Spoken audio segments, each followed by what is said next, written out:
Kledang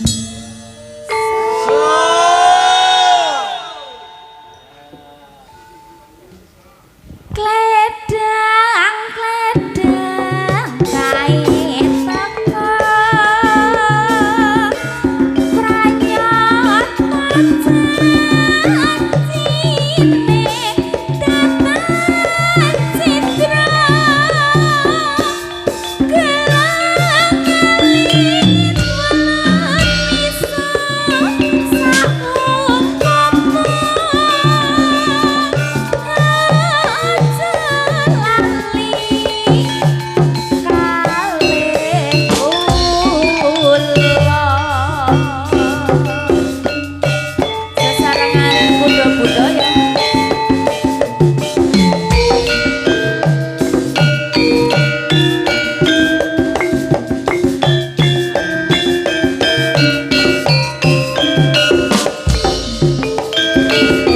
Niki monggo manipun Pak Yitno katuran pinarak wonten siang menika.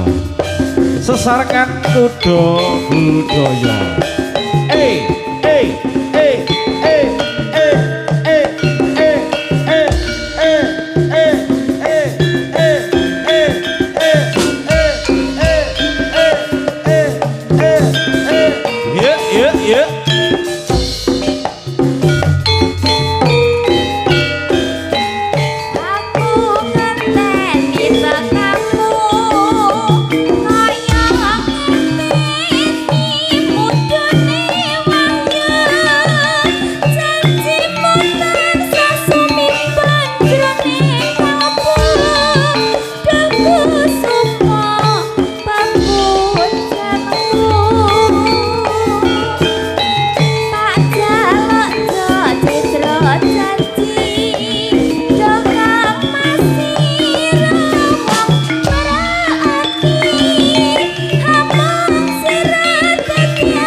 Semoga sepeda malih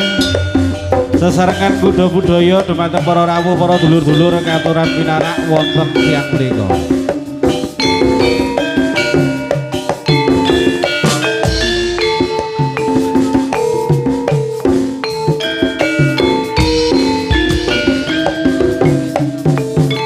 Nggih monggo Pak Yitno.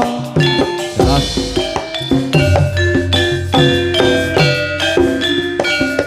aku tansah kelingan nalikane ana Kalimantan tare wangi lara lopo nyambut gawe pengen mulya sabar kon menunggu enten nono nganti sak baliku simpen kangene tresno iso tetep kang kali ning Jawa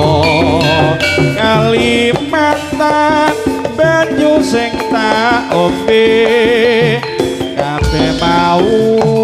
kang dadi disaksine Kalimantan konku nyambut gawe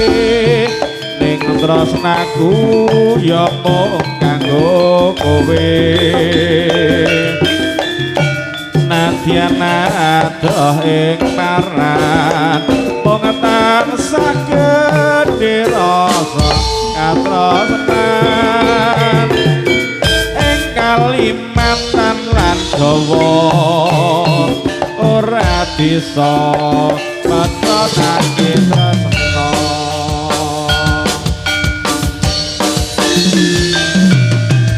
sesarengan kuda budaya Kalimantan Jawa matur nuwun kanca-kanca YouTuber Bala Kopi Tulung Agung kanca-kanca pedagang sumangga bergoyang bersama Mbak Narat kuda budaya hei hei hei aku tansah kelingan nadyan aku ana Kalimantan tare wangi lara lopo nyambut gawe pengen mulya sabar ronggon menunggu enten ana nganti sak baliku sinimpen kangene tresna iso tetep nang bali ing Jawa Kalimantan banyu sing tak ombe kabeh mau kang dadi saksine Kalimantan konku nyambut gawe dengan tresnaku ya mung kanggo kowe nadyan adoh ing taran mung tansah gedhe rasa katresnan ing Kalimantan lan Jawa ora bisa medhotake tresna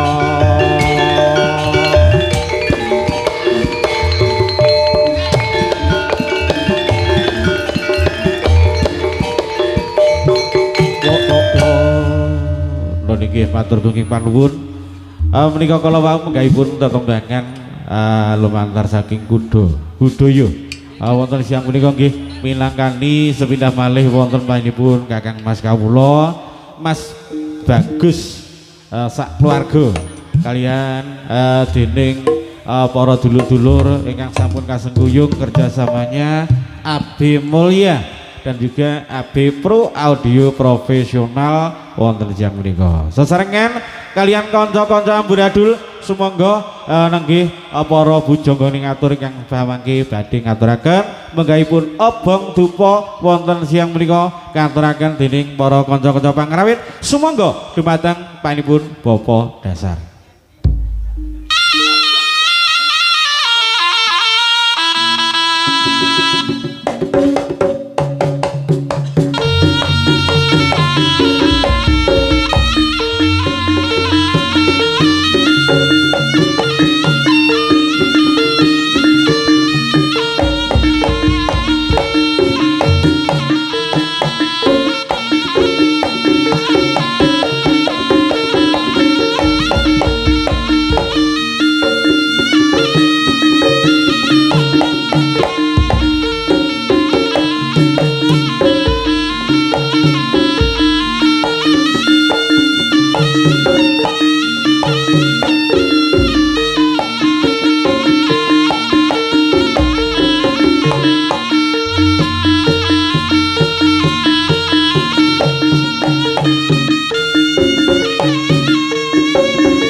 lho niki pekaten kala wau mlaipun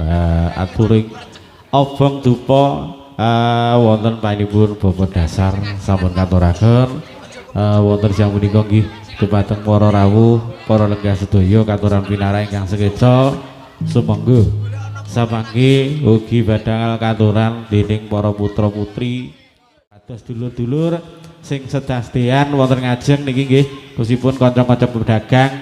niki dagangane ben payu sing nonton ya ben iso marem wonten siang punika. Sumangga Mas Kirun kranten kala wau nggih sampun ngaturaken tetembangan kuda budaya wonten Nduk Aini lan ugi panjenenganipun Nduk Susi sumangga pilih wonten wingking dereng cekap ngaturaken tetembangan malih. Sesarengan AB Mulya dan juga AB Pro Audio matur bunging panuwun supatipun kerjasamanya wonten siang punika. Monggo.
Katuran wilujeng siang menika wonten Mas Rudi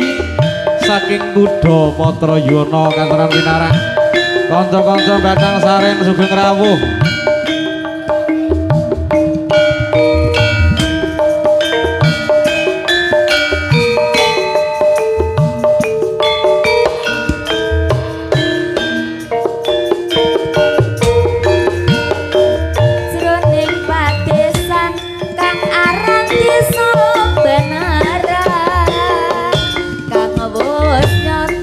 Bisa ambangun budaya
Nggih semekaten kala wau gawe pun tetembangan support banar kang sampun katuraken dening para kanca-kanca kuda budaya Pak.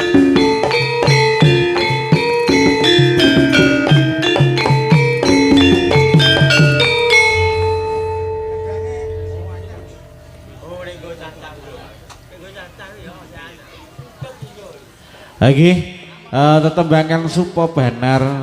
menika sampun katuraken jumbuh kalian kahanan wonten ing siang menika nggih kusipun dumateng para rawuh para lenggah sedaya ingkang kadhamen rawuh monggo katuran pinarak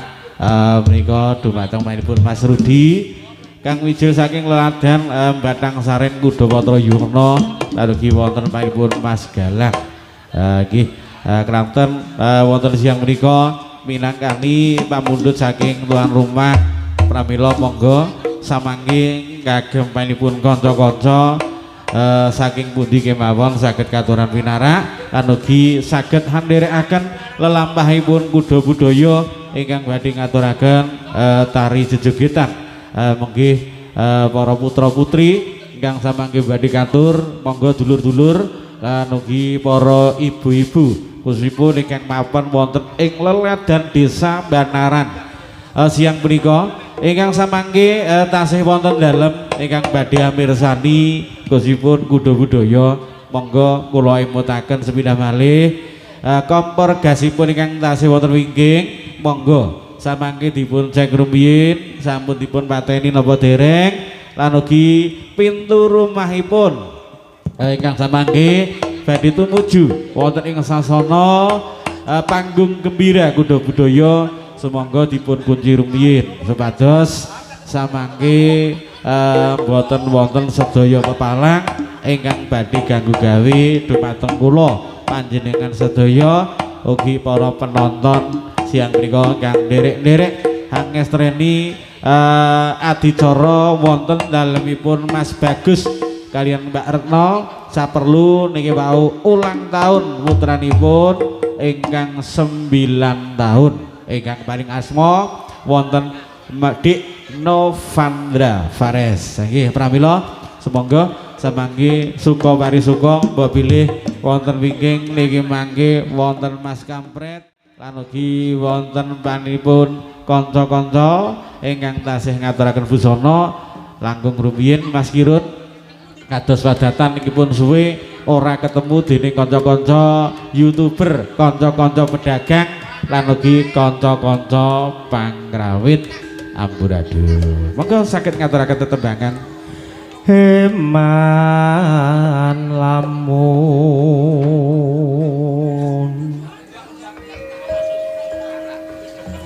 yen winangku liya kakung nadyan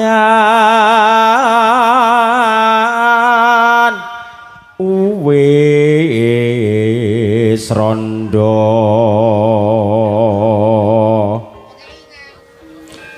nanging taksih kinjis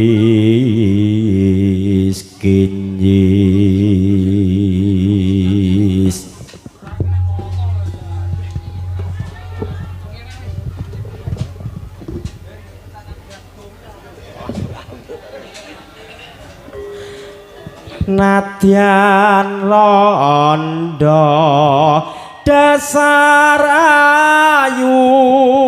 isih muda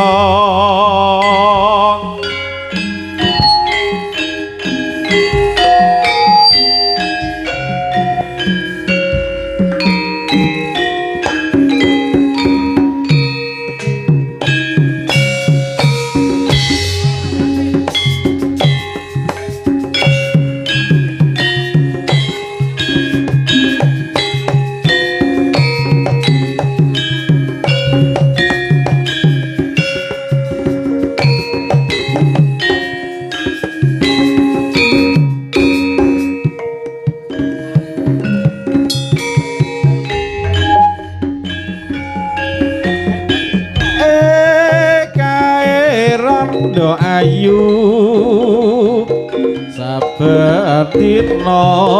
liwat harapanku dadak lencir kuning aduh kulitane nampu kiring saya tambah manise yen to mesem karo geger lambe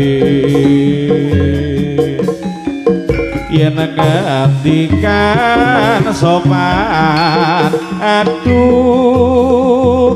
sapa sing ora kasmaran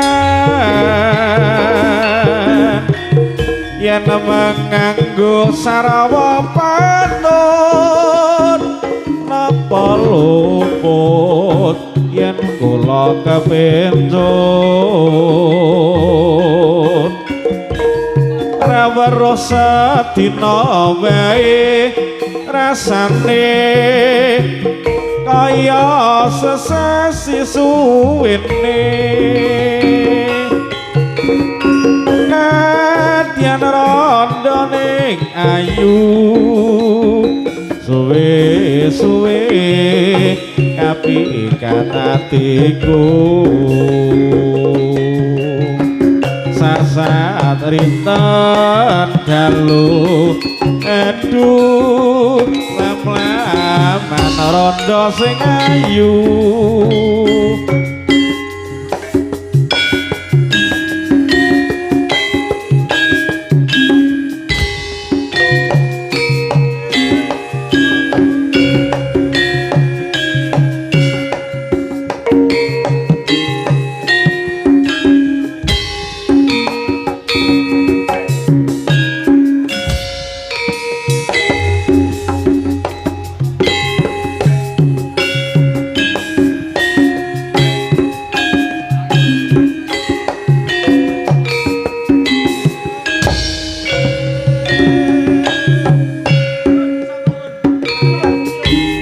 monggo Mas Kirun katuran pinarang dulu-dulu sang Trenggalek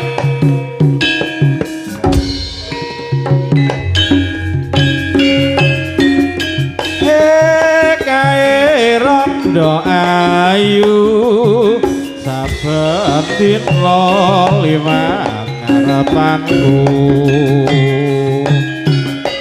dadak lencir kuning aduh kulitane nampu kiring saya tambah manise yen to mesem karo geger lambe yen ngendikan sopan aduh sapa sing ora kasmaran yen manganggo sarwa pantun napa luput yen kula kepentut rawuh sadina wae rasane kaya sesasi suwene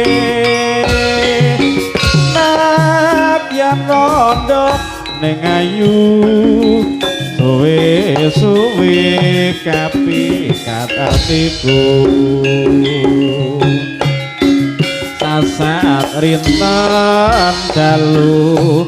aduh lem-leman rondo sing ayu lho nggih mekaten kala wau mangkaipun tetembangan rondo ayu sampun katuraken lanugi katuran pinarak Kakang Mas Kirun Kang Mijil saking Ladan Trenggalek matur sembah nuwun rawuhipun ewon dene wonten siang menika ugi handhekaken kuda budaya kawontenaken pentas wonten dalemipun Mas Bagus kaliyan panjenenganipun Mbak Erna matur gunging panuwun.